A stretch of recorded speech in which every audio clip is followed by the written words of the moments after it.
Today's recipe is one of the most addictive street foods of Kolkata, fish fry. Let's make that together. Let's quickly take a look at the ingredients. Fish fry is most commonly made with bhetki fish, but you can use any white flaky fish of your choice like catfish, cod, etc. I'm using 5 fillets of cod.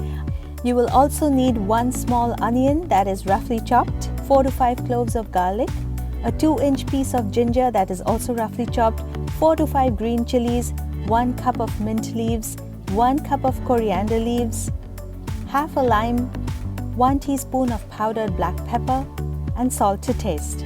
Alright then, let's get started. Into a grinder jar, we will add in the onions, the garlic cloves, ginger, green chilies, a lot of green chilies, coriander leaves, mint leaves, half a teaspoon of salt or as much as you like, and grind that to a smooth paste. If you want to neutralize some of the fishy odor from the fish, you can squeeze some lime juice, but this step is totally optional. If your fish is not too fishy and you want to skip this step, then just squeeze that lime juice into the smooth paste that you made in the grinder jar. Next, we are going to generously sprinkle with some salt and pepper on both sides. If you're new to my channel, welcome. Make sure to press the subscribe button if you like exciting recipes like this every week. Next, we're going to apply that marinade that we made, and we are going to apply it on both sides of the fish, covering every bit of that fish because that's where the taste lies. Any visit to Kolkata without eating fish fry is incomplete. Don't you agree? And when I'm stuck at home, not able to visit Kolkata, this is what I'm going to make in my kitchen. Alright, we are going to cover this and let this marinate in the refrigerator for at least 30 minutes. Alright, marination done, and now it's time to bread the fish. For this, we'll need 2 cups of breadcrumbs, 1 cup of all-purpose flour, 2 to 3 eggs, half a teaspoon of powdered black pepper, half a teaspoon of garam masala powder, 1 teaspoon of chaat masala, 1 teaspoon of Amchur or dry mango powder, and we are going to add around half a teaspoon of salt into the eggs and whisk that well. Alright, set that aside, and now into the all-purpose flour, add in that black pepper powder, half a teaspoon of salt, the garam masala powder, and mix that evenly.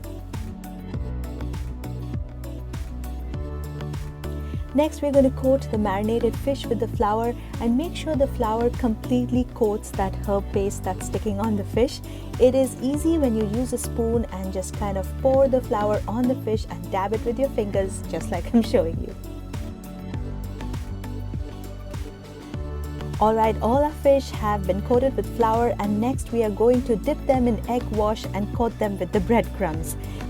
And a little tip that is going to make this process a lot less messy is if you use one hand as your wet hand for the egg wash and one hand as your dry hand for the breadcrumbs. So with your wet hand, dip the fish into the egg wash, place it on the breadcrumbs, and then use your other hand to coat the fish with the breadcrumbs.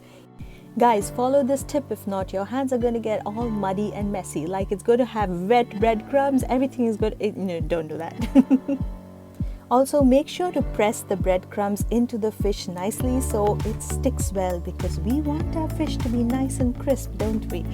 Now dust off the excess breadcrumbs, and we are going to repeat the exact same process one other time if you want a thick, crisp layer of breading on the fish.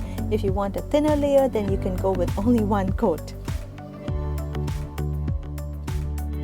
Alright, that's it. We are going to dust off the excess breadcrumbs, and we can give it a nice rectangle shape using your knife. Just press in the edges and it works very easily. Guys, do give me a thumbs up if you're enjoying this recipe so far. It really helps my channel. Thanks. Alright, next we are going to refrigerate this for 10 to 15 minutes so the fish gets slightly stiff and the breadcrumbs are going to stick to it well and not come off when you're going to fry. We will take enough oil to deep fry the fish and set the temperature at around medium, not too high because the breadcrumbs are going to burn as soon as you add the fish in if you do that. We're going to gently drop in the fish, and it's going to take about 4 to 5 minutes to turn beautifully golden brown and crisp. Keep turning the fish from time to time so that it cooks evenly. If you're planning on frying a lot of fish, sometimes it helps to do it in 2 batches. You do 1 batch and let the oil cool down a little bit, strain it so you can remove some of the burnt breadcrumbs in the oil, and then continue. Alright, we are done frying the fish. My kitchen smells amazing. And we are going to sprinkle some Amchur powder and some chaat masala to give it that extra kick. When you first bite into the fish, it tastes so good with all those spices on top. And guys, doesn't that look delicious? That flaky white fish covered with that aromatic paste and with that crisp breadcrumb. Yum, guys! We usually have this with mustard sauce. You can also have it with ketchup or just like that. Alright guys, that was all for today. If you find me on any of these different social media sites, I would love it if you'd follow me for written recipes. You can visit my blog and do subscribe for exciting recipes every week. Press that notification bell so the next recipe comes straight to you. Alright then, see you next week. Bye-bye.